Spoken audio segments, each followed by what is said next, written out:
السلام علیکم ورحمۃ اللہ الحمد للہ وکفا وسلام علی حبیبہ المصطفیٰ اما بعد فاعوذ باللہ من الشیطان الرجیم بسم اللہ الرحمن الرحیم ان اللہ وملائکتہ یصلون علی النبی یا ایہا الذین آمنوا صلوا علیہ وسلموا تسلیما اللہم صل علی سیدنا محمد وآلہ واصحابہ وبارک وسلم صلاة دائمة سرمدا ابدا بسم اللہ الرحمن الرحیم وَيَسْتَفْتُونَكَ فِي النِّسَاءِ قُلِ اللَّهُ يُفْتِيكُمْ فِيهِنَّ وَمَا يُتْلَى عَلَيْكُمْ فِي الْكِتَابِ فِي يَتَامَى النِّسَاءِ اللَّاتِي لَا تُؤْتُونَهُنَّ مَا كُتِبَ لَهُنَّ وَتَرْغَبُونَ أَن تَنكِحُوهُنَّ وَالْمُسْتَضْعَفِينَ مِنَ الْوِلْدَانِ وَأَن تَقُومُوا لِلْيَتَامَى بِالْقِسْطِ وَمَا تَفْعَلُوا مِنْ خَيْرٍ فَإِنَّ اللَّهَ كَانَ بِهِ عَلِيمًا صدق اللہ مولانا العظیم۔ اور تم سے عورتوں کے بارے میں فتویٰ پوچھتے ہیں، تم فرما دو کہ اللہ تمہیں ان کا فتویٰ دیتا ہے، اور وہ جو تم پر قرآن میں پڑھا جاتا ہے ان یتیم لڑکیوں کے بارے میں کہ تم انہیں نہیں دیتے جو ان کا مقرر ہے، اور انہیں نکاح میں بھی لانے سے منہ پھیرتے ہو، اور کمزور بچوں کے بارے میں، اور یہ کہ یتیموں کے حق میں انصاف پر قائم رہو، اور جو تم بھلائی کرو تو اللہ کو اس کی خبر ہے۔ یہاں سے رکوع بھی بدل گیا اور آیتیں دوسرے عنوان پر چل رہی ہیں۔ سب سے پہلا لفظ ہے یستفتونک، سوال کرتے ہیں یا فتویٰ پوچھتے ہیں۔ استفتاء عربی میں فتویٰ پوچھنے کو کہتے ہیں۔ فتوے کا لفظ تو مشہور ہے، آپ جانتے ہیں، آج بھی مسلمانوں کے درمیان رائج بھی ہے۔ کسی مفتی شرع سے، مفتی بھی کہتے ہیں فتویٰ دینے والے کو۔ فتویٰ لفظ کیا ہے؟ یہ عربک ورڈ ہے۔ فتویٰ کا مطلب ہوتا ہے کسی بھی آدمی نے سوال کیا تو اس کو دلیلوں کے ساتھ جواب دینا، اس کو فتویٰ کہتے ہیں۔ دلیلوں کے ساتھ جواب دینے کو کیا کہتے ہیں؟ فتویٰ کہتے ہیں۔ اب ہر جواب کو فتویٰ نہیں کہتے۔ مثال کے طور پر آپ کے ہاتھ میں گلاس بھر کر پانی تھا، میں نے پوچھا ٹھنڈا ہے یا گرم ہے، تو آپ نے جواب دیا ٹھنڈا ہے، تو اس کا مطلب یہ نہیں کہ آپ نے فتویٰ دیا ہے۔ آپ کے ہاتھ میں جو پانی تھا اس کی کیفیت خالی آپ نے بتائی، تو ہر سوال کے جواب کا نام فتویٰ نہیں ہوتا۔ فتویٰ ایک مخصوص اصطلاح ہے شریعت میں کہ جب کسی نے سوال کیا تو جواب دینے والا اس کے عقیدے کے مطابق قرآن اور حدیث کے دلائل کے ساتھ اسے جواب دے، اسے فتویٰ کہتے ہیں۔ بات سمجھ میں آ گئی؟ فتویٰ یہ ہے۔ اور فتویٰ پوچھنے کو استفتاء کہتے ہیں۔ آپ نے سوال مجھ سے کیا کہ عورت کے طلاق کے بعد عدت کتنی ہے، تو آپ نے یہ سوال کیا، بس میں نے جواب دیا قرآن اور حدیث کو کوٹ کرتے ہوئے، تو آپ سوال کرنے والے مستفتی کہلائیں گے، مستفتی، اور جواب دینے والا مفتی ہوگا۔ اب مستفتی بھی ایک گاڑھا لفظ لگ رہا ہے، یہاں مفتی ہی برابر نہیں پروناؤنسیشن ہوتا پاتا۔ اکثر لوگ مفتی، مکتی الگ الگ الفاظ استعمال کرتے ہیں، تو مستفتی یہ تو اور بھی ہارڈ لفظ ہے، لیکن پھر بھی آپ کو اصطلاح شرع بتانا میری ذمہ داری ہے۔ سوال پوچھنے والا وہ مستفتی ہوتا ہے اور جواب دینے والا وہ مفتی ہوتا ہے۔ اب یہاں پر قرآن پاک میں آیت آئی ہے یستفتونک فی النساء، اے محبوب یہ آپ سے عورتوں کے بارے میں فتویٰ پوچھ رہے ہیں۔ کون پوچھ رہا تھا؟ یہ صحابہ پوچھ رہے تھے، تو صحابہ مستفتی ہوئے، سوال کرنے والے۔ اب جواب دینے والا کون ہے؟ حضور پاک صلی اللہ علیہ وسلم جواب دے رہے ہیں، لیکن دلوا رہا ہے اللہ رب العزت۔ تو یعنی اللہ تبارک و تعالیٰ نے خود جواب دیا، تو استفتاء کا جواب اللہ تعالیٰ نے خود فرمایا، تو مفتی کا لفظ جو ہے جواب دینے کے لیے استعمال ہوا۔ اب دیکھیں اللہ تعالیٰ کیا فتویٰ دے رہا ہے۔ فتویٰ ضروری نہیں کہ ایک لیٹر پیڈ پہ آئے اور لکھ کر کے دے دیں. قرآن پاک میں جب کسی نے اپنے رسول پاک سے سوال کیا تو فتویٰ رب تعالیٰ کی طرف سے آیا. کئی مرتبہ لوگوں نے سوال کیا الگ الگ معاملات.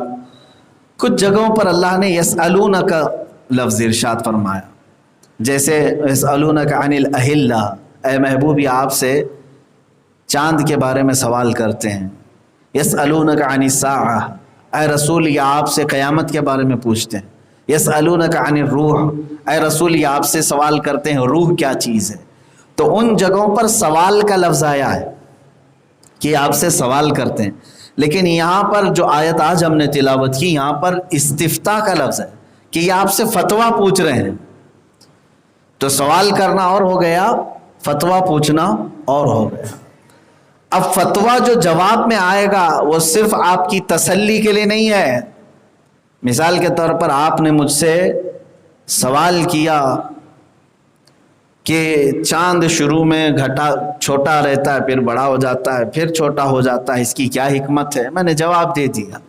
تو آپ نے صرف سوال کیا تھا اپنے دل کی تسلی کے لیے کہ معلوم کر لوں اس میں حکمت کیا ہے, جواب مل گیا. لیکن جو استفتاء ہوتا ہے وہ استفتاء دل کی تسلی کے لیے نہیں ہوتا, بلکہ جواب آئے تو اس پہ عمل ضروری ہوتا ہے.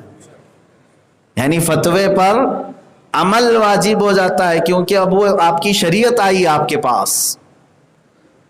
یہ نہیں کہ آپ کو معلوم نہیں تھا, آپ نے سوال کیا, استفتاء کیا کہ وضو کرنے کے بعد میرے ہاتھ سے خون نکل کر کے بہہ گیا, مفتی صاحب اس کا مجھے جواب بتا دیں قرآن و حدیث کے مطابق میرا وضو رہا یا نہیں.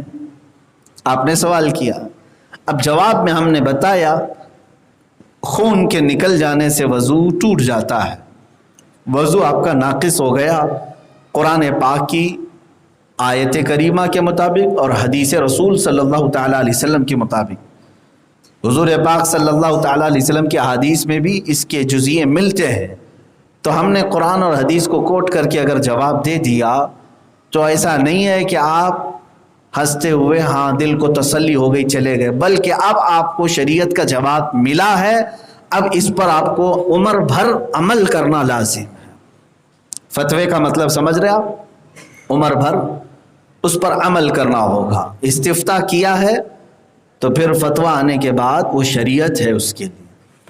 اب یہ فتوے کی اقسام اگر میں بتاؤں تو یہ لمبی ایک بحث ہو جائے گی.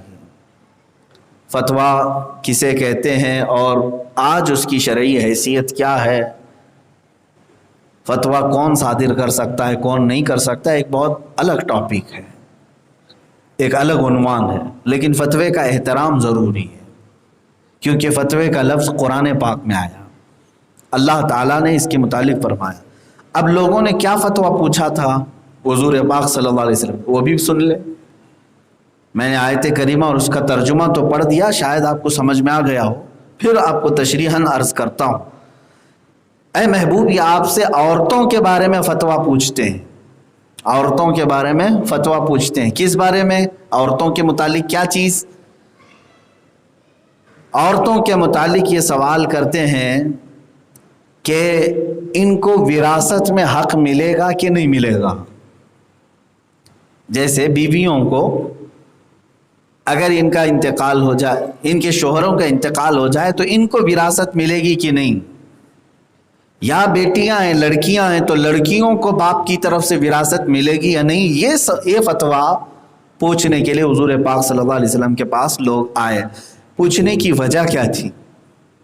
وجہ یہ تھی کہ ایام جہالت میں, دور جہالت میں عرب لوگ عورتوں کو وراثت نہیں دیتے تھے. مشرکین کا طریقہ تھا, وہ عورتوں کو وراثت کا حق نہیں دیا کرتے. اگر کسی عورت کا شوہر انتقال کر جائے تو اس عورت کو کوئی بھی اس کے شوہر سے حصہ نہیں ملتا, بلکہ الٹا اس کو کوستے کہ تو ایسی منحوس ہے کہ تیری وجہ سے تیرا شوہر انتقال کر گیا. یہی چیز ہندوستان میں بھی تھی. جس عورت کا شوہر انتقال کر جائے اس عورت کو منحوس سمجھتے تھے کہ یہ منحوس ہے, اور اس کو گھروں میں آنے نہیں دیتے تھے. ودوا عورت کو گھروں پہ آنے نہیں دیتے. کیوں؟ سارے لوگ مل کر کے یہی کہتے کہ یہ عورت کے اندر کچھ نہ کچھ برائی ہے جس کی وجہ سے اس کا شوہر انتقال کر گیا. سارا بلیم اس عورت پر ڈالتے تھے کہ اس کے شوہر کے مرنے کی یہی وجہ ہے، یہ منحوس عورت ہے، یہ گھر میں قدم رکھی اور شوہر کا انتقال. یہ سب باتیں بناتے کون تھے؟ ظاہر سی بات ہے شوہر کی ماں، اس کی ساس. یہ سارے بکھیڑے کھڑے کر رکھ کے رکھتی کہ یہ میری بہو منحوس ہے، میرے بیٹے کو کھا گئی، یہ ڈائن ہے، یہ چڑیل ہے. یہ آج بھی الفاظ ہیں، آج بھی ہیں. یہ مشرکین کا زمانہ تھا، مشرکین عرب اس کے قائل تھے. اگر مسلمانوں میں کوئی اس طرح سے کرتا ہے اللہ کی پناہ، وہ گناہ کبیرہ میں مرتکب ہے، بہت بھیانک گناہ میں. اگر اس کا الٹا ہو جائے تو تمہاری بہو مر گئی تو پھر کس کو بلیم کریں گے؟ تمہارا بیٹا منحوس تھا جس کی وجہ سے عورت چلی گئی؟ نہیں، یہ کبھی نہیں کہا جائے گا، یہ کبھی نہیں کہا جاتا. کیونکہ جاہلیت کے زمانے میں مشرکین کے ہاں چت بھی ان کا، پٹ بھی ان کا، سارا یہ نحوست کا جتنا بھی پلندہ ہے وہ عورتوں کے سر پر ڈالا جاتا تھا، مردوں کے نہیں. اب ایک چیز یہ بھی کہ ان کے شوہروں سے ان کو وراثت نہیں ملتی تھی. دوسری چیز ایک اور بھی تھی عرب میں رائج. وہ کیا ہے؟ کسی لڑکی کا باپ انتقال کر گیا، مالدار کی لڑکی تھی، اب یتیم ہو گئی. اب یتیم ہو گئی تو عرب کیا کرتے تھے؟ یتیم بچوں کو اپنی کفالت میں لے لیتے تھے. چلو میں پالتا ہوں اس کو، کیونکہ اب اس کی ماں کی دوسری شادی ہونا مشکل ہے، اب میں اس لڑکی کو لے کر کے پالتا ہوں. یتیم لڑکی کو لے کر کے پالتے تو تھے عرب، لیکن ان کی نیت خراب ہوتی تھی. کیا چیز؟ اس کے مال کے اوپر نظر ہوتی تھی. اس کا باپ جو مال چھوڑ کر کے گیا یتیم، تو یاد اگر وہ اچھی لگتی ان کو، خوبصورت ہوتی، تو خود ہی نکاح کر کے رکھ لیتے کہ مال کہیں دوسری جگہ نہ جائے. یتیم لڑکی کا مال ہے کہ اس کے باپ کی طرف سے اس کو جو ملا ہے، شادی کر لیں گے تو سب ہماری گھر میں رہے گا، شادی کر لیتے. اور اگر وہ بدصورت نظر آئی، اس کو اچھی نہیں لگی، تو شادی خود بھی نہیں کرتا اور دوسری جگہ شادی بھی نہیں کراتا، کیونکہ دوسری جگہ کرائے گا تو مال پورا ٹرانسفر ہو جائے گا، جس سے نکاح کر کے جیا جائے گا. یہ لڑکی پورا مال ادھر لے کر چلی جائے گی، اپنے باپ کی طرف سے جو کچھ بھی اس کے پاس حصہ ہے وہ سب لے کے چلی جائے گی. یہ دو برے رسم و رواج تھے مشرکین میں. ایک تو بیوی کو اس کے شوہر کا حق نہ دینا وراثت میں، اور دوسرا یتیم لڑکیوں کو پال کر کے عرب اگر اچھی نہ لگے تو نہ خود شادی کرتے، نہ دوسروں کو شادی کروا دیتے. اس کے مال پر قبضہ کر کے بیٹھے رہتے، اس کے مرنے کا انتظار کرتے، پھر اس کو کسی نہ کسی بہانے سے مار بھی ڈالتے. تو یہ طریقہ موجود تھا. اس کے بارے میں سوال ہوا، اب یہی فتویٰ پوچھا گیا تھا کہ شریعت اسلامیہ، میرے آقا صلی اللہ تعالیٰ علیہ وسلم کا دین حق، یہ کیا کہتا ہے؟ دین اسلام اس مسئلے میں کیا کہتا ہے؟ تو رب تعالیٰ جواب فرما رہا ہے. زبان رسول پاک کی ہے، کلمات رب ذوالجلال کے. قل اللہ یفتیکم فیہن، تم فرما دو کہ اللہ تمہیں ان کا فتویٰ دیتا ہے. وما یتلی علیکم فی الکتاب فی یتامی النساء اللاتی لا تؤتونہن، اللہ فرماتا ہے جو تم پر قرآن میں پڑھا جاتا ہے ان یتیم لڑکیوں کے بارے میں کہ تم انہیں ان کا حق نہیں دیتے اور انہیں نکاح میں بھی لانے سے منہ پھیرتے ہو. اور جو تم اور کمزور بچوں کے بارے میں، تو اب رب تعالیٰ جواب کیا فرما رہا ہے؟ ان تقوموا للیتامی بالقسط. اللہ کا جواب یہ ہے کہ یتیموں کے حق میں انصاف پر قائم رہو، جتنا اس کا حق ہے اسے پورا دو. اگر تمہیں وہ بھاگ گئی، ٹھیک اچھی لگی، نکاح کر لیا، ٹھیک ہے، زندگی بھر بیوی بن کر رہے گی. نکاح نہ کرنا ہو تو اس کے مال کی وجہ سے اسے روک کر کے رکھنا اور اس کے مرنے کا انتظار کرنا، یہ بہت بڑا گناہ ہے. اسے یا تو دوسری جگہ بیاہ کر کے دے دو، یا پھر اس کو اس کے مال کی مالک اسے بنا دو. اللہ تبارک و تعالیٰ نے یہ چیزوں کے بارے میں جواب فرمایا. اب عورتوں کے بارے میں آگے اور آ رہا ہے. آگے کی آیت میں وَإِنِ امْرَأَةٌ خَافَتْ مِنْ بَعْلِهَا نُشُوزًا أَوْ إِعْرَاضًا فَلَا جُنَاحَ عَلَيْهِمَا أَنْ يُصْلِحَا بَيْنَهُمَا صُلْحًا۔ یہ الگ مسئلہ ہے، لیکن یہاں سے شریعت اسلامیہ نے عورت کو کیا حصہ دیا وہ سنیں۔ عورت دو طریقے کی وارث بنتی ہے، شوہر سے دو طریقے کی وارث بنتی ہے۔ اس کے شوہر کا انتقال ہو گیا تو شوہر کے انتقال کے وقت یا تو اس کی اولاد ہوں گی یا نہ ہوں گی۔ اولاد تھی تو الگ حصہ ہے، اولاد نہیں تھی، بالکل نہیں تھی تو الگ حصہ ہے۔ کیا ہے؟ اب وہ وراثت کے جو کیلکولیشن ہے وہ پورا لکھ کر کے بتانا پڑتا ہے، پھر بھی اورل میں آپ کو اتنا بتا دیتا ہوں کہ اگر جیسے خالدہ کا شوہر زید ہے، زید کا انتقال ہوا، خالدہ کے گھر میں کوئی بچے نہیں تھے، تو شوہر کے مال سے نصف اس کو ربع یعنی چوتھائی حصے کی وہ مالک ہوگی اس کی وراثت میں۔ اور اگر اس کی اولاد تھی، زید کی کوئی اولاد اس سے تھی، تو زید کے انتقال کے بعد اس کی بیوی کو 8واں حصہ ملے گا، اس کو سمن کہتے ہیں۔ تو دو حالتیں ہو گئی، یا تو ربع چوتھائی حصہ ملنا ہے یا پھر 8واں حصہ ملنا ہے۔ 8واں حصہ یعنی شوہر انتقال کے وقت 80,000 روپے چھوڑ کر کے گیا تھا، 80,000 روپے چھوڑ کر کے گیا تھا، تو اس کا 8واں حصہ کتنا ہوگا؟ 10,000 روپے۔ تو یہ سمن کہلاتا ہے، یہ بیوی کا حصہ ہے۔ اولاد اگر ہے زید کی تو پھر ربع ہے، کتنا ہوگا؟ 20,000 ہو جائے گا، اس کا ڈبل ہو جائے گا۔ 80,000 چھوڑ کر کے گیا ہے تو ربع کتنا کہلائے گا؟ چوتھائی، 20,000، صحیح ہے۔ اور اگر اولاد ہے تو سمن 10,000۔ یہ تو میں ایک ایگزامپل دے رہا ہوں، ایسا نہیں ہے کہ آپ لے کر کے بیٹھ کر کے پورے مال میں 8واں نکال دیں گے، چوتھا نکال دیں۔ جب بھی وراثت کا مسئلہ آئے تو سارے وارثین لکھ کر کے آپ مفتی کے پاس پیش کریں کہ فلاں کا انتقال ہوا ہے، اس کے انتقال کے بعد اس کی بیوی ہے، اس کے بیٹے ہیں، اس کی بیٹیاں ہیں، اس کی ماں ہے، اس کے باپ ہیں، اس کے بھائی بہن، جتنے لوگ موجود ہیں وہ لکھ کر کے دیں، تب پھر وراثت کا صحیح جواب آپ تک پہنچایا جائے گا۔ ایسا نہیں کہ آپ بیٹھ کر کے الگ الگ خود سے ڈیوائیڈ کر لیں، اس کا کیلکولیشن ہے۔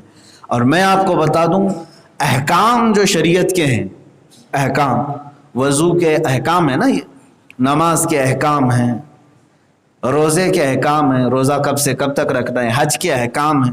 شریعت میں جو احکام آئے ان میں سب سے زیادہ احکام اگر قرآن میں کسی کے بیان کیے گئے تو وراثت کے احکام، سب سے زیادہ وراثت کے احکام قرآن میں بیان کیے گئے۔ اس کی اہمیت بھی سمجھو۔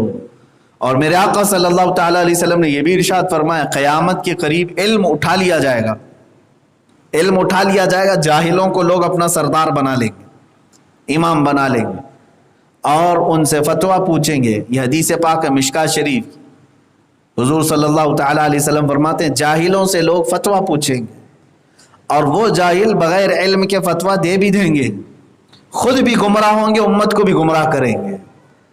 تو علم اٹھا لیا جائے گا۔ اسی کے ساتھ میرے آقا صلی اللہ علیہ وسلم فرماتے ہیں سب سے پہلے جو علم اٹھایا جائے گا، علم تو بہت ہے نا، قرآن کا علم ہے، حدیث کا علم ہے، تفسیر ہے، فقہ ہے، اصول فقہ ہے، منطق ہے، فلسفہ ہے، جغرافک ہے، میتھمیٹکس ہے، الگ الگ علم ہے، سائنس ہے۔ علم اٹھا لیا جائے گا، علم زیادہ نہیں رہے گا۔ تو حضور نے فرمایا ان علوم میں سب سے پہلے جو علم اٹھایا جائے گا وہ وراثت کا علم ہے۔ وراثت کا علم اٹھا لیا جائے گا، سب سے پہلا جو اٹھائے جانے والا علم۔ آج آپ کو میں بتاؤں میرے اپنے اندازے کے مطابق اگر 100 علماء موجود ہوں، جاہلوں کی بات ہی نہیں کر رہا ہوں، علماء کی بات کر رہا ہوں، جو 12 سال پڑھ کر کے عالم فاضل مکمل ہو چکے ہوں، ان میں 100 علماء ہوں تو وراثت کے مسائل لکھ کر کے دینے والے شاید 5 ہوں گے یا 10 ہوں گے زیادہ سے زیادہ۔ علماء کے اندر یہ چیز اب نہیں رہ گئی عوام کی بات تو چھوڑو، کیونکہ اس سے ٹچ ہی نہیں رہا علماء کا. ظاہر سی بات ہے ٹچ کیوں نہیں رہا؟ عوام ان تمام باتوں کا سوال کرنا ہی چھوڑ چکی ہے. ان کو معلوم ہے سوال کریں گے تو جائیداد پھر کسی کے حق میں زیادہ چلی جائے گی، ادھر آ جائے گی. 2 بیٹے ہیں باپ کے، کروڑ روپے ہیں باپ نے چھوڑا ہے. 2 بہنیں بھی ہیں، سوال ہی نہیں کرتے، اب فتویٰ ہی نہیں پوچھتے. کیوں؟ انہیں معلوم ہے 1 کروڑ ہم دونوں بھائی 50-50 ڈیوائیڈ کر کے رکھ لیں گے، کون آنے والا ہے دیکھتے ہیں. اب فتویٰ پوچھیں گے تو پھر شریعت بتائے گی کہ تمہاری 2 بہنیں جو بیاہ کر کے گئی ہیں ان کا بھی تمہارے باپ کے مال میں حق ہے، ان کا بھی حق ہے. اب ظاہر سی بات ہے پھر مال میں 2 کی بجائے اب 3 حصے ہو جائیں گے، 3 حصے ہو جائیں گے.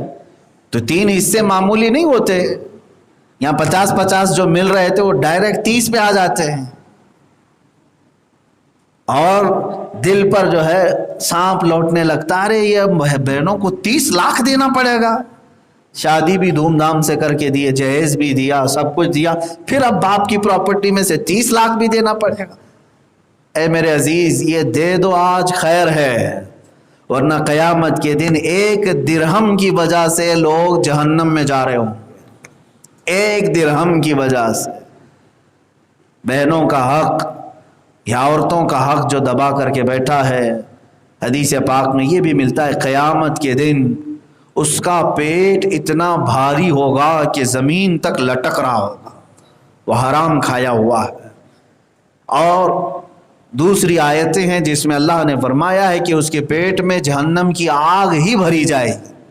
یہی اس کے لیے زیادہ بہتر ہے جو دوسروں کا حق کھایا ہے، یتیموں کا حق کھایا ہے. عورتوں کے معاملات میں جو آج ڈاواں ڈول رہتے ہیں، ارے چھوڑو دیکھیں گے. بعض لوگ تو اب یہ کہتے ہیں کہ نہیں فتویٰ نہیں، ہم جا کر کے کورٹ سے حل کر لیں گے مسئلہ، کورٹ میں ہم ڈال دیں گے. کورٹ میں ان کو معلوم ہے کہ 10 سال کھینچیں گے تو 1 کروڑ تو 10 سال تک یوز کر ہی لیں گے، پھر دیکھا جائے گا. 10 سال گزر جائیں گے، 12 سال گزر جائیں گے، اور کورٹ ایک تھوڑی نہ ہے. سیشن کورٹ ہو تو پھر ڈسٹرکٹ کورٹ میں جائیں گے، ڈسٹرکٹ کے بعد پھر ہائی کورٹ میں جائیں گے، ہائی کورٹ کے بعد پھر سپریم. 35 سال تو ویسی لائف گزر جائے گی. یہ بھی کئی لوگوں کی اس طرح کی بری نیتیں ہوتی ہیں، لیکن انہیں یہ معلوم نہیں سپریم کے بعد ایک احکم الحاکمین کی بھی کورٹ ہے. وہ عدالت عالیہ میں تو تجھے پہنچنا ہی ہے، وہ اس وقت تو پہنچے گا جب تیری سانسیں اکھڑ رہی ہوں. دینا چاہ رہا ہوگا لیکن تیرے پاس ہوگا کچھ نہیں. اور ایک بات یہ بھی یاد کر لیں، بہنیں نرم دل ضرور ہوتی ہیں لیکن قیامت کے دن یہ معاف نہیں کریں گی. ان کے بارے میں بھی ہے، ان سے کہے گا بھائی کہ میں تیری شادی کیا، تجھے گھر پر بلاتا رہا، کھلاتا پلاتا رہا، باپ کے مال میں سے تھوڑا تجھ کو نہیں دیا، کوئی بات نہیں، آج تو مجھے معاف کر دے. وہ بہنیں کہیں گی نہیں آج تو معاف کرنے کا کوئی دن ہی نہیں ہے، مجھے میرا مال نہیں چاہیے تھی، میرے باپ کا تو کھایا سو کھایا، مجھے تو آج تیری نیکیاں چاہیے. اس کے بدلے میں نیکیاں دے دے، جو کچھ بھی دنیا میں تھی پوری اٹھا کر کے دے دی جائیں. اور اگر نیکیوں سے کوڑا تھا، کچھ بھی نہیں تھا، تو وہ بہنیں اپنے گناہ اٹھا کر اس پر ڈال دیں گے، کم سے کم بوجھ تو ہلکا ہو جائے گا. اور اس دن وہ گناہوں کا انبار اٹھائے ہوئے دوزخ کی طرف جا رہا ہوگا. تو جن لوگوں نے حق تلفی کی ہے، فتویٰ پوچھنے کی بھی کیا ضرورت ہے؟ مسلمانوں اللہ کا خوف رکھو، دل میں ڈر رہے تو پھر آپ کو ادھر ادھر دھکے کھاتے ہوئے گھومنے کی بھی ضرورت نہیں.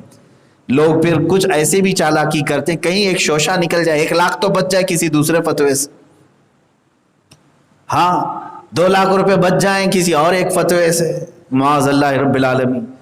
اگر تمہیں اللہ رب العزت کا خوف ہے تو یہ ہیلے بہانے ہرگز نہیں کرو گے، تمہیں رب تعالیٰ کا ڈر ہو بس. اب اللہ تبارک و تعالیٰ نے عورتوں کے متعلق فرمایا کہ ان کا حق دے دو. تو میں نے 2 صورتیں بتائی عورتوں کی. اگر اس کے شوہر کی اولاد تھی تو ربع ملے گا، یعنی 1/4 حصہ، نہیں 8واں حصہ. اور اگر اولاد نہیں تھی، اولاد بالکل نہیں تھی، تو پھر اس کو اس کے مال کا 1/4 حصہ. پھر آپ پوچھیں گے باقی 3 حصے کہاں جائیں گے؟ سوال آپ کریں گے اولاد تھی ہی نہیں تو چوتھا ہی دے رہے ہیں اس کو، پورا پورا مال دے دو نا بیوی کو، بیٹے بھی نہیں بیٹیاں بھی نہیں. ایسا نہیں میرے عزیزوں، دوسرے وارثین دیکھے جائیں گے، اس کے شوہر کی ماں تھی یا باپ تھا یا پھر کوئی اور وارثین، پھر اس میں بٹ کر کے واپس پھر بیوی کو ملے گا، پھر بیوی کو آئے گا. یہ مسئلہ رد کا ہے. وراثت کے مسائل بہت طویل ہیں، بہت طویل ہے، بہت طویل. میں خود محسوس کرتا ہوں ایگزام میں، مفتی کورس کے بھی ایگزام میں ہیں، فضیلت کے بھی ایگزام میں، جو ہمارے آخری سال کے ہوتے ہیں، یہ وراثت کے مسائل پڑھائے جاتے ہیں. 3 گھنٹے 3.5 گھنٹے کا وقت ہوتا ہے ایک پیپر کا، اس میں صرف 2 ہی سوال آتے ہیں، اور وہ 2 سوال بھی حل نہیں ہو پاتے، آدھے رہ جاتے ہیں. یہ وراثت کے مسائل صرف 2 ہی سوالات ہیں، 3 گھنٹے میں وہ بھی حل نہیں ہو پاتے. آپ کو میں یہ صرف اور صرف اس کی اہمیت سمجھنے کے لیے بتا رہا ہوں کہ پورے ذہن کا اس پر حاضر رہنا، کس کا حصہ کتنا مل رہا ہے، کتنے اس میں سے نکل رہے ہیں. بہت ساری چیزیں ہیں.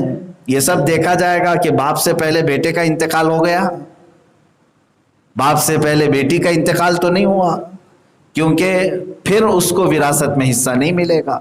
شریعت کی بہت سارے اصول ہیں. خیر، عورتوں کے حقوق کے متعلق 2 صورتیں بتائی شوہر سے اس کو ملنے والی.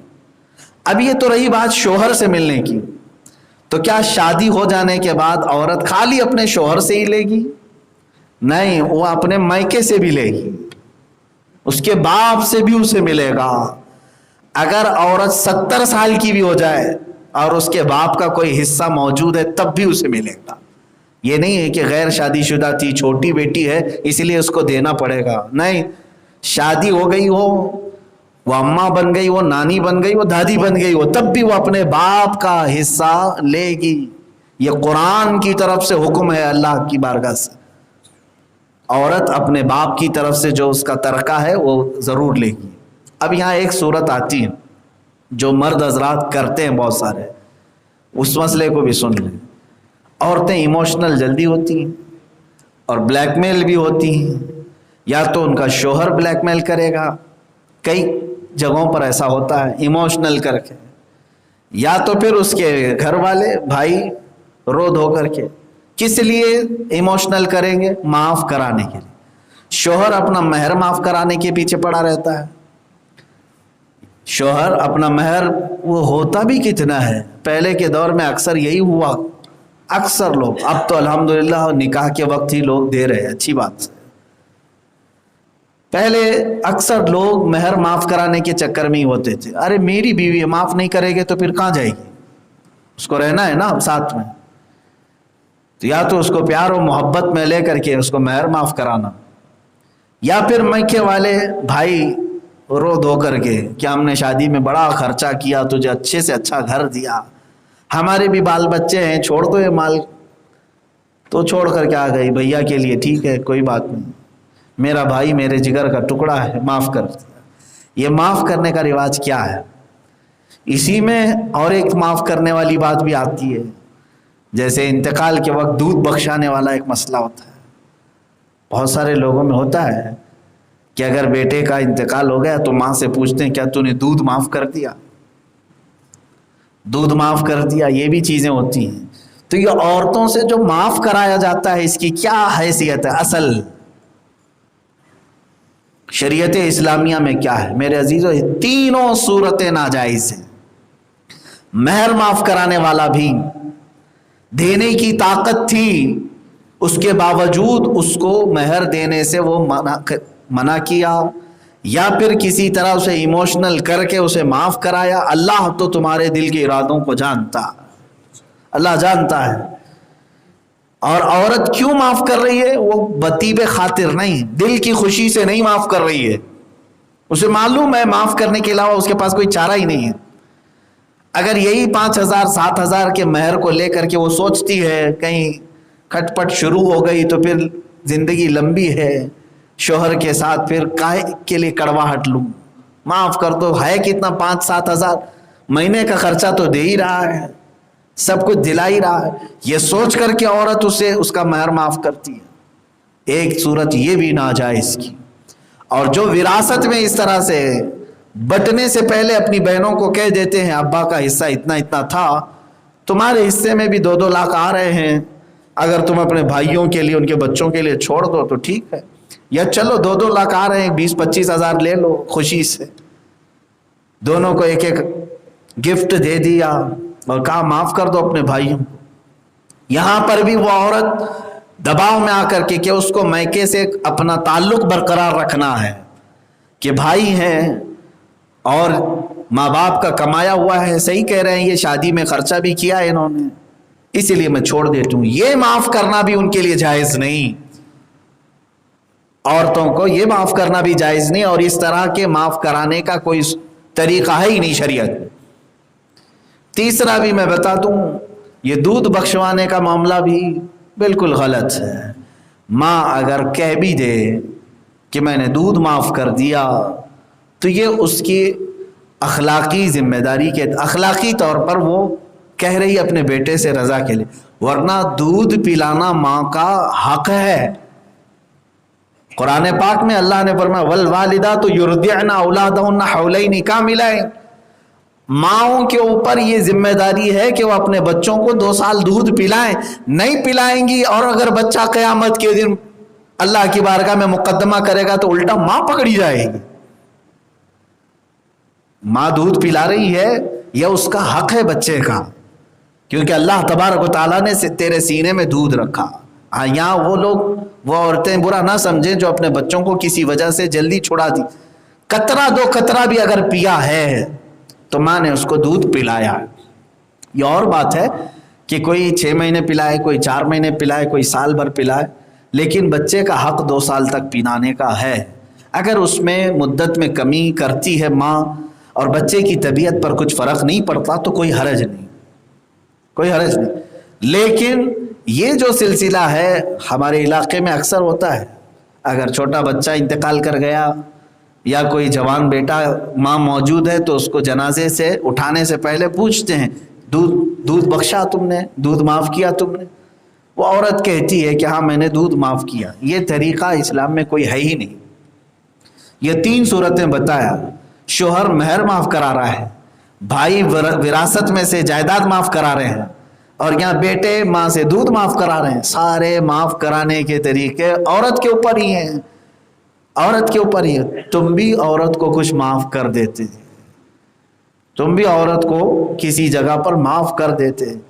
ہاں اب طریقہ کیا ہے، بھائیوں کے لیے میں بتاتا ہوں، وراثت اس سے معاف کروانا ہے تو پہلے اس کے 2 لاکھ جو بنتے ہیں وہ دے دو اس کے ہاتھ میں، جو اس کا حق ہے اسے دے دو۔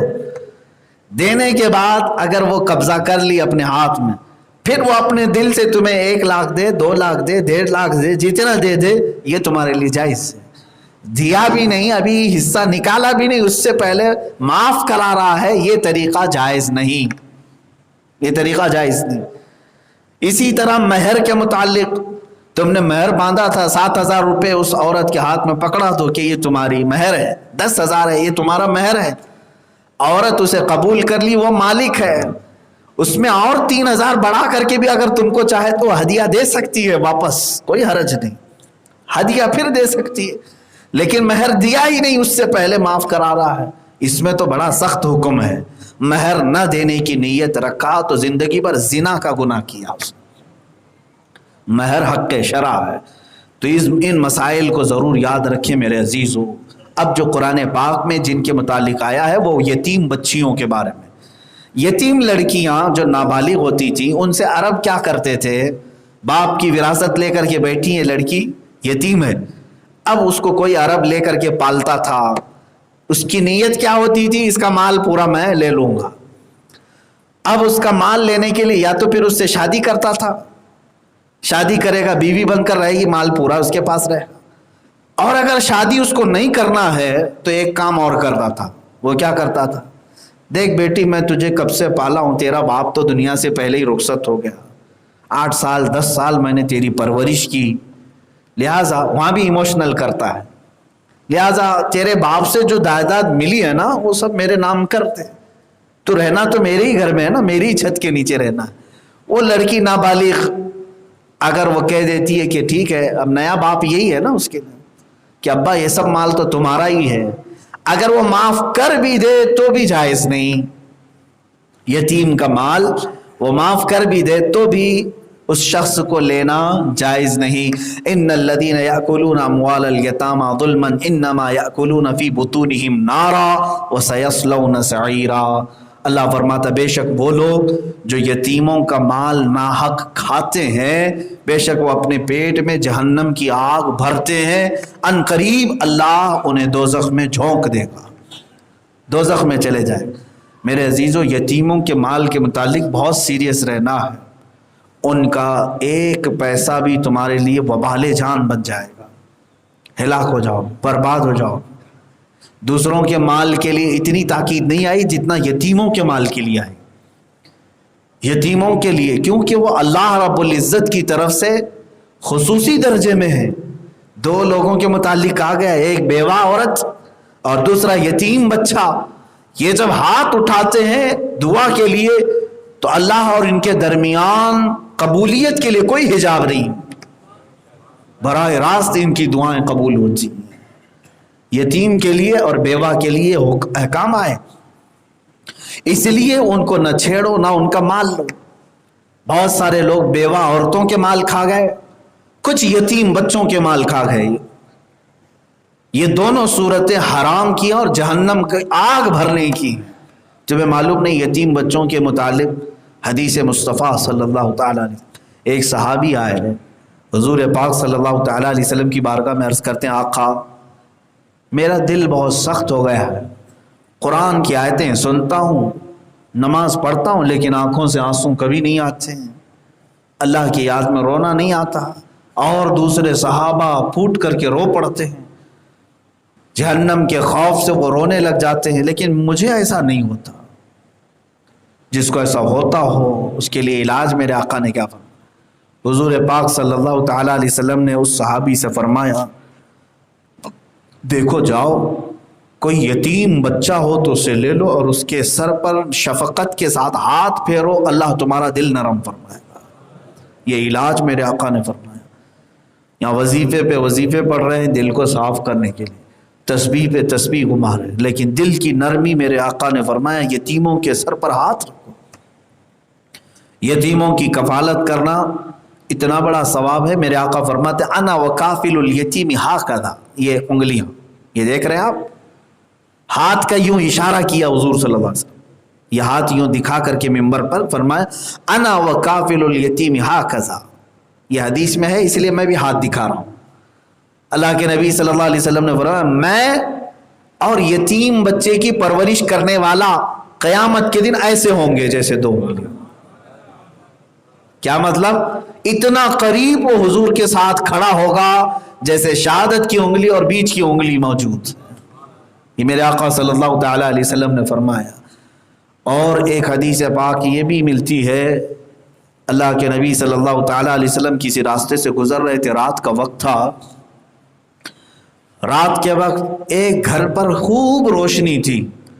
یہ لائٹنگ کا زمانہ نہیں ہے کہ چائنا کی لائٹنگ لگا کر کے وہاں پر کچھ فوکس کیا گیا ہو. مدینہ رسول کی بات ہے 1400 سال پہلے. رات کا وقت ہے لیکن چھت کے اوپر سے لے کر آسمان تک روشنی نظر آ رہی.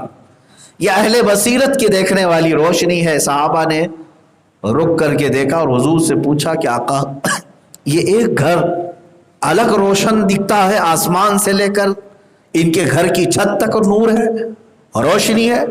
اللہ کے نبی صلی اللہ تعالیٰ علیہ وسلم نے فرمایا یہ نور ہے اللہ کی طرف سے, اس گھر کے انعام پہ ہے, یہ اتارا گیا ہے. کہا کیوں؟ میرے آقا نے فرمایا جاؤ دیکھو اس گھر میں دو میں سے ایک کام ہو رہا ہوگا. جاؤ اس گھر میں جا کر دیکھو دو میں سے ایک کام ہو رہا ہوگا. یا تو اس گھر میں یتیم بچے کی پرورش ہو رہی ہوگی, یا تو پھر آج ان کے گھر میں بیٹی کی پیدائش ہوئی ہوگی. اللہ کے نبی صلی اللہ تعالیٰ علیہ وسلم نے فرمایا. صحابہ فرماتے ہم جا کر کے دیکھتے ہیں اس گھر میں تو پتہ چلا کہ آج ہی رات ان کے گھر میں ایک بچی کی ولادت ہوئی. یتیم کی پرورش اور بیٹی کی پیدائش یہ دونوں اللہ کے نور کو حاصل کرنے کا سبب ہے. وہ کتنے برے لوگ ہیں جو بیٹی کی پیدائش پر منہ پھیر لیتے ہیں, ناک بھون سکیڑ لیتے ہیں, افسوس کرتے ہیں پھر بیٹی ہو گئی، پھر بیٹی ہو گئی۔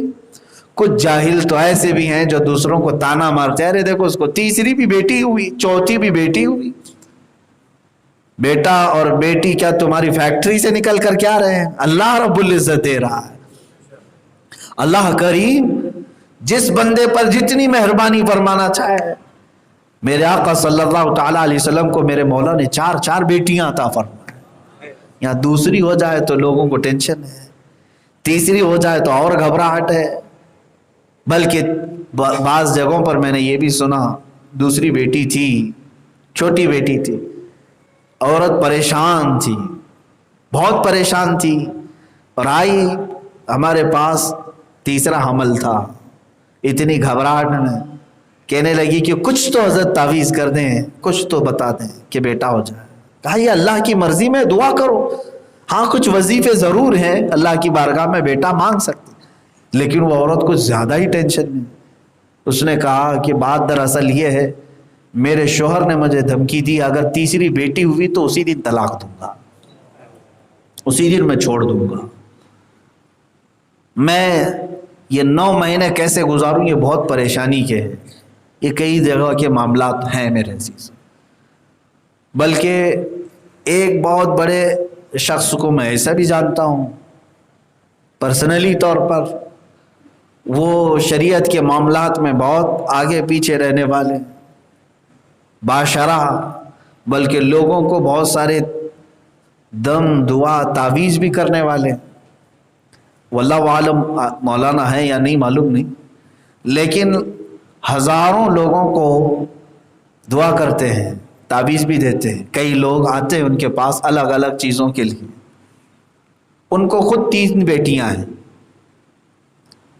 پہلی ہوئی، دوسری ہوئی، تیسری ہوئی، اور وہ صاحب کہہ رہے تھے کہ دوسری سے ہی وہ عمل کر رہے ہیں بیٹے کے لیے، وہ خود بھی اپنی بیوی پر جو عمل کرنا ہے بیٹا ہونے کے لیے وہ بھی کر رہے ہیں، تب بھی نہیں ہوئی، عمل فیل ہو گیا۔ تیسرے مرتبہ پھر انہوں نے بیٹے کے لیے کچھ وظیفہ کیا، عمل کیا، وہ بھی فیل ہوا۔ اور حیرت کی بات یہ ہے کہ بہت سارے لوگ ان سے تعویذ لے کے جاتے ہیں بیٹوں کے لیے، بیٹیوں کے لیے، وہ خود دوسروں کو لکھ کر کے دیتے ہیں۔ اور تیسری جب بیٹی ہوئی تو اس شخص کی ایک بات مجھے بہت بری لگی، اپنی بیوی کو چھوڑ دیا اور دوسری شادی کر لیا، دوسری شادی کر کے لے آیا، اس کے ساتھ گھومتا رہا، پھرتا رہا۔ میں نے اس سے پکڑ کر کے ایک ہی بات پوچھی تھی، کیا اب تجھے گارنٹی ہے کہ یہ دوسری والی سے لڑکا ہی ہوگا؟ یہ گارنٹی ہے؟ اور اگر اس کو بھی وہی ہوا تو کیا کرو گے؟ کہا وہ دیکھا جائے گا۔ اتفاق کی بات ہے ابھی پچھلے سال خبر ملی کہ اس سے بھی بیٹی ہوئی۔ تم اللہ رب العزت کی قانونی اور اس کے دستور سے چھیڑ چھاڑ نہ کرو۔ رب تبارک و تعالیٰ نے تمہیں جو دیا ہے کیا وہ کم ہے؟ مجھے ایک اور حکایت ملی تھی، ایک بہت بڑے کروڑ پتی شخص کا انتقال ہوا تھا، 4 بیٹے تھے اس کے، ایک بیٹی تھی۔ 4 بیٹے، ظاہر سی بات ہے جب جنازہ اٹھا رہے تھے تو وہ اتنا بڑا کروڑ پتی شخص تھا کہ 4 بیٹوں کے حصے میں جو وراثت آئی تھی وہ خود کروڑوں کی تھی۔ ایک ایک بیٹے کو تقریباً 40 کروڑ کا مال، جائیدادیں سب آئی تھی۔ اور جنازہ جب اٹھانے کے لیے نماز کے بعد لوگ آئے، اچانک ایک قبیلے والے، ایک خاندان والے آئے، انہوں نے بھرے مجمع میں اعلان کیا کہ یہ صاحب جن کا انتقال ہوا ہے ان پر ہمارا قرضہ ہے، ہمارے ان کے ساتھ ڈیل ہوئی تھی، لین دین ہوا تھا، تو ان کے بیٹے وغیرہ اگر ان کی ساری چیزیں ہیں تو ہمارا حساب کتاب کر دیں۔ وہ آئے، 1000 2000 لاکھ 2 لاکھ کی بات ہو تو الگ بات ہے، ان لوگوں نے 1.25 کروڑ کا مطالبہ کیا۔ یہ ریئل بات میں آپ کو بتا رہا ہوں، کوئی لطیفہ نہیں ہے، حقیقت میں 1 کروڑ 25 لاکھ کا انہوں نے مطالبہ کیا اور اپنی حساب کتاب بتایا۔ لڑکے جو تھے انہوں نے کہا ابھی تو ہمارے باپ کی وراثت بھی نہیں بٹی، فلاں چیزیں ہیں، ابھی تو حساب کتاب ہونا ہے، ظاہر سی بات ہے وارثہ بٹھایا جاتا ہے، بہت سارے معاملات طے ہونے ہیں، آپ لوگ بعد میں دیکھ لیجئے۔ وہ ضد پر آ گئے کہ اگر یہ جنازہ چلا گیا تو پھر ہمارے 1.25 کروڑ کا کون ذمہ دار۔ ہنگامہ ہونے لگا جنازے میں ہی، بہت بڑے حویلی کا مالک یہ شخص۔ تو پھر اچانک جنازے کے پاس ایک خاتون آئی، آ کر کے اس نے کہا کہ اس کا جو کچھ بھی ہے حساب کرو، جنازہ مت اٹھاؤ، حساب کرو۔ حساب کرایا گیا۔ وہ عورت اپنے زیورات، اپنے کچھ جائیداد کے پیپر سب لے کر کے وہاں بیٹھی، 1.25 کروڑ کی قیمت اس نے وہیں ادا کی، اور جو خاندان والے، جو قبیلے والے ہر جانے کا مطالبہ کرنے آئے تھے وہ سب لے لیے زیورات اس نے۔ اور اس کے بعد جنازہ اٹھا، لوگوں نے پوچھا یہ خاتون کون ہے؟ کہا یہ اس کی تنہا بیٹی تھی، یہ اس میت کی بیٹی تھی جس کو شادی کر کے تو دے دیا، لیکن باپ نے یہ کہا تھا، اللہ کی باپ نے کہا تھا کہ میری جائیداد میں میری بیٹی کا کوئی حصہ نہیں، جو کچھ بھی دینا تھا میں نے اس کی شادی میں دے دیا، جو کچھ بھی دینا تھا میں نے اس کی شادی میں دے دیا۔ یہ میرے 4 بیٹے ہیں، یہی میری فیکٹری بھی چلائیں گے، میری کمپنی کے بھی یہی مالک ہیں، گھر کے اور کھیتوں کے جائیداد کے یہی مالک ہیں۔ باپ نے یہ وصیت کی تھی، اور بیٹی بھی اس بات پر راضی تھی کہ ٹھیک ہے، وہ بھی ایک اچھے گھر پر شادی ہو کر گئی تھی۔ اس نے کہا مجھے اس میں کوئی حرص نہیں، باپ نے جو فیصلہ کیا میرے 4 بھائیوں کے لیے ٹھیک ہے، اچھا ہے، وہ راضی برضا تھی۔ لیکن جنازہ اٹھنے سے پہلے اسی خاتون نے، اسی بیٹی نے اپنے زیورات پورے اپنے باپ کے قرضے کے لیے دیے، اور یہ کہا کہ میری شادی میں میرے ابا نے مجھے یہ ہار پہنایا تھا، مجھے فلاں زیور دیا تھا، آج ان کے جنازے کے لیے کیا میں یہ زیور نہیں دے سکتی؟ عزیزان گرامی وقار، یہ وہ لوگ ہیں جو بیٹیوں کے پیدا ہونے پر اپنے بھویں الٹی کر لیتے ہیں، چہرہ بگاڑ لیتے ہیں۔ تمہیں معلوم نہیں کہ تمہاری محبت بیٹیوں کے دلوں میں اللہ کتنی رکھا ہے۔ کئی ایسے ہیں جو باپ آج بھی بستروں پر تڑپ رہے ہیں، ان کے بیٹے اپنی بیویوں کو لے کر رفو چکر ہو گئے ہیں، بیٹی اپنے سسرال سے تھوڑا سا وقت نکال کر کے اپنے بوڑھے باپ کے پاس آتی ہے، اسے روٹی کھلاتی ہے اپنے ہاتھ سے، پھر شام میں واپس چلی جاتی ہے۔ کیا یہ ہزاروں گھروں کے رواج نہیں ہے؟ یہ سب حالات دیکھنے کے باوجود بھی بیٹیوں کے ساتھ ظلم کا معاملہ نہ کرو۔ وہ تمہارا کچھ نہیں کھاتی اور نہ تمہارا کچھ لے کر جاتی۔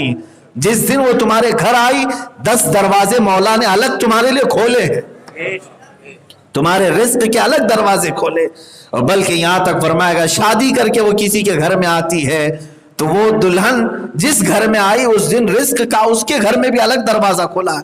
تمہارا اپنا کیا کھا رہی ہے، اور رب تبارک و تعالیٰ کی طرف سے اپنا رزق لے کر کے آ رہی ہے۔ تو عورتوں کے معاملے میں اس قدر ہلکا پن، اور اس کو میں کہتا ہوں ذلیل لوگ ہیں وہ جو صرف جائیداد اور مال کے ہوس میں ان کمزور مخلوق کے ساتھ ظلم کرتے ہیں۔ اللہ تعالیٰ نے تمہارے ہاتھ کے نیچے انہیں رکھا ہے۔ میرے عزیزو، اللہ کے حبیب صلی اللہ تعالیٰ علیہ وسلم نے بھی یہ ہمیں اپنی زندگی پاک میں بتا دیا کہ پوری کائنات میں یہ اصول ہے، یہ دستور ہے کہ نسل سب کے بیٹوں سے چلتی ہے، لیکن میرے مصطفیٰ کی نسل ان کی بیٹی سے چلی۔ میرے آقا صلی اللہ تعالیٰ علیہ وسلم کی لخت جگر سیدہ کائنات فاطمۃ الزہرا رضی اللہ تعالیٰ عنہا سے چلی۔ اور تمہیں معلوم ہے حضور پاک صلی اللہ تعالیٰ علیہ وسلم کا جو کچھ بھی مشقت کا زمانہ تھا، اس زمانے میں حضرت فاطمہ کیا کرتی تھی؟ سیدہ فاطمہ الزہرا رضی اللہ تعالیٰ عنہ اپنے باپ کے ہر بوجھ کو اٹھانے کے لیے روزانہ دعا کرتی تھی۔ آپ کو معلوم ہے کہ حضور جب سجدے میں جا کر رو رہے تھے اتنا کہ سر نہیں اٹھاتے تھے، صحابہ نے بارہا کہا کہ میرے آقا سر اٹھا لے، حضور نے کسی کی بات پر سر نہیں اٹھایا۔ اپنی بیٹی فاطمہ الزہرا آئی اور کندھے پر ہاتھ رکھ کر کے اتنا کہا، اے اللہ کے نبی آپ اپنی امت کے لیے رو رہے ہیں، اپنی امت کی بخشش کے لیے رو رہے ہیں؟ فاطمہ آپ کی بیٹی آپ سے یہ وعدہ کرتی ہے جب تک زندہ رہے گی کوئی رات نہیں سوئے گی، آپ کی امت کے لیے دعا کرے گی۔ میرے آقا اپنا سر اٹھا لیتے ہیں، اپنی بیٹی کے ایک بات پر میرے آقا نے سجدے سے سر اٹھایا۔ اندازہ کرو میرے عزیزو، سیدہ کائنات فاطمہ الزہرا رضی اللہ تعالیٰ عنہا نے جو اشعار لکھے ہیں وہ میں پڑھ بھی نہیں پاتا ہوں، اکثر میں نے کوشش کیا لیکن جذبات بھر آتے ہیں۔ جس دن میرے آقا صلی اللہ تعالیٰ علیہ وسلم کو صحابہ نے اپنے کندھوں پر اٹھا کر کے قبر اطہر میں رکھا اور پھر مٹی دے کر کے آئے تھے، حضرت فاطمہ نے 4 اشعار کہے تھے، 4 اشعار وہ دل کو چھونے والے ہیں۔ انہوں نے جو صحابہ کو مخاطب کر کے کہا تھا، کیا تم نے آسمان کے آفتاب کو زمین کے نیچے دبایا؟ میرے باپ رسول مختار صلی اللہ تعالیٰ علیہ وسلم کے اوپر مٹی ڈال دی گئی، یہ ان کا غم تھا، اور یہ بیٹی ہی تھی حضور کی جو حضور کی جدائی کے غم میں 6 مہینے سے زیادہ زندہ نہیں رہی۔ حضور کی وفات ربیع الاول شریف کو ہوئی۔ ربیع الاول شریف میں ایک روایت میں 12 اور ایک میں 13 ربیع الاول کو حضور کی وفات ہوئی۔ ربیع الاخر، جمادی الاول، جمادی الاخر، رجب، شعبان اور رمضان میں حضرت فاطمہ کا انتقال ہوا۔ حضور کی عمر تو 63 سال کی تھی، سیدہ کائنات فاطمہ الزہرا 30 سال کی بھی بہاریں نہیں دیکھی۔ حضور پاک صلی اللہ تعالیٰ علیہ وسلم کی وفات کے غم میں وہ دنیا سے گئی ہیں، اور کوئی بیماری نہیں تھی حضرت فاطمہ کو، کوئی بیماری نہیں۔ باپ کا درد جو بیٹیوں کے اندر ہوتا ہے وہ سب کے اندر نہیں ہوتا۔ آج ہمارے پاس بھی ہم نے دیکھا ہے ان کی تڑپ، ان کی آہیں، ان کی دعائیں، ان کی سسکیاں جو بیٹیاں اپنے باپ کے لیے کرتی ہیں۔ ارے وہ بیاہ کر کے دوسرے گھر میں چلی گئی، وہاں پر بھی سجدے میں اپنے ماں باپ کے لیے دعا کرتی رہتی، پھر کیوں ان کو وراثت سے محروم کیا جاتا ہے؟ کیوں ان کو ترکے اور جائیداد سے ہٹایا جاتا ہے؟ وہ بھائی جو اپنے بہنوں کا حق مار کر کے بیٹھتے ہیں، یاد رکھو تمہارے گھر میں بھی اگر اللہ نے بیٹی دی ہے تو کہیں ایسا نہ ہو کہ تمہاری بیٹیوں کو بھی کوئی ٹھکرا دے، تمہاری بیٹیوں کو بھی کوئی اس طرح در در کی ٹھوکروں پر مجبور نہ کرے۔ اپنی بہنوں کا حق پورا دو۔ یہاں تک کہ بہنوں کے متعلق یہ بھی فرمایا کہ جب وہ آئیں تو ان کا استقبال کرو۔ کبھی کبھار وہ آتی ہیں، یہاں ایسا ہو جاتا ہے کہ کچھ گھروں میں ہوں گی جو بہنیں گھر خراب کرنے کی کوشش کرتی ہوں، کچھ گھروں میں ہوں گی اللہ ماشاءاللہ، باقی اکثر تو یہ ہوتا ہے کہ وہ صرف اور صرف اپنے دل کی تسلی کے لیے اپنے ماں باپ کے گھر آتی ہیں، بھائیوں کے ہاں آتی ہیں۔ جانتے ہیں آپ حضور پاک صلی اللہ تعالیٰ علیہ وسلم بیٹھے ہوئے تھے، صحابہ بیٹھے ہیں، ایک خاتون آئی حضور پاک صلی اللہ تعالیٰ علیہ وسلم کے پاس، اور وہ بھی قید ہو کر کے آئیں، قید ہو کر کے۔ ایک جنگ ہوئی تھی، اس جنگ کے بعد اپوزٹ والے سب حضور کی بارگاہ میں، ایک خاتون اس میں آگے آئی، حضور کے پاس بڑھ کر کے اس نے کچھ کہا، اللہ اکبر، میرے آقا صلی اللہ تعالیٰ علیہ وسلم اپنی چادر بچھائے، وہ بیٹھ گئی۔ اس کے بعد کہا ہے میرے صحابہ مال غنیمت کچھ ہے؟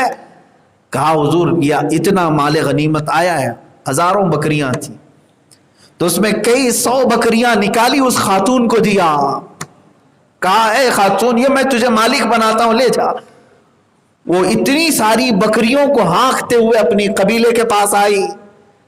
اس کے قبیلے نے پوچھا ہم تو قیدی تھے نا، جنگ میں پکڑے ہوئے لوگوں کو کوئی مال دیتا ہے، کوئی بکریوں سے نوازتا ہے؟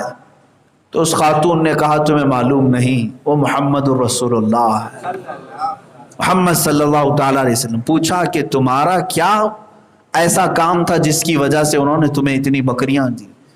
اب یہاں سنیں، صحابہ نے حضور سے پوچھا کہ آقا وہ اپوزٹ قوم سے آئی ہوئی ایک خاتون کو آپ نے اتنی بکریاں دے دی؟ اللہ کے نبی صلی اللہ علیہ وسلم فرماتے ہیں اے میرے صحابہ اس چیز میں مجھ سے نہ الجھو، اس لیے کہ وہ میری ماں حلیمہ سعدیہ کی بیٹی شیمہ تھی جو میری بہن ہے، وہ میری بہن ہے، سگی بہن نہیں ہے، سگی بہن نہیں ہے، حضور کی کوئی سگی بہن نہیں، نہ کوئی سگا بھائی، آپ اکلوتے ہیں حضرت بی بی آمنہ سے، لیکن جن کے گھر میں حضور 2 سال دودھ پیے، ماں حلیمہ سعدیہ، ان کی ایک بیٹی تھی ان کے شوہر سے، شیمہ، جو بچپن میں میرے آقا کو گود میں لے کر کے آتی تھی اور رات کے وقت بیٹھ کر کے کھلاتی تھی، اور بکریوں کے ساتھ بھی حضرت شیمہ حضور کے ساتھ جاتی تھی۔ وہ عمر میں بڑی تھی. حضور پاک صلی اللہ علیہ وسلم کو اپنا وہ زمانہ یاد آیا. یہ میری اپنی بڑی بہن ہے, بڑے زمانے کے بعد آئی, تو کیا میں اس کے اعزاز میں کچھ بکریاں نہیں دے سکتا؟ یہ رحمت عالم صلی اللہ تعالی علیہ وسلم ہے, جنہوں نے دودھ شریک بہن کو بھی گھر آنے کے بعد خالی ہاتھ جانے نہیں دیا, بلکہ اس کو جو ملا اتنا نواز کر کے دیا. یہاں کچھ لوگوں کے متعلق سنا ہے, بہن آئے تو ہانڈیاں ڈھانک دو, گھر میں سامان چھپا دو کہ اس کی نظر پڑے گی, پتہ نہیں سب لے کر کے نہ چلی جائے, کھا کر کے نہ چلی جائے. اگر اس کا دل رکھنے کے لیے تم نے کچھ ایک دن کھلا بھی دیا تو میرے عزیزو اس کا بہت بڑا اجر اللہ کی طرف سے تمہارے لیے.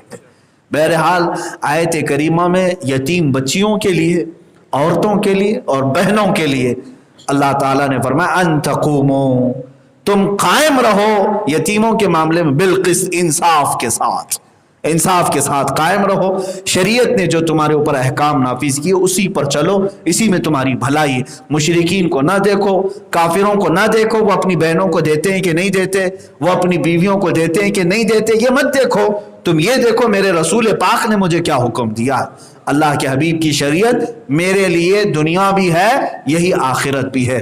اللہ تعالی ہم سب کو شریعت مصطفیٰ صلی اللہ علیہ وسلم پر عمل کی توفیق عطا فرمائے. وآخر دعوانا ان الحمد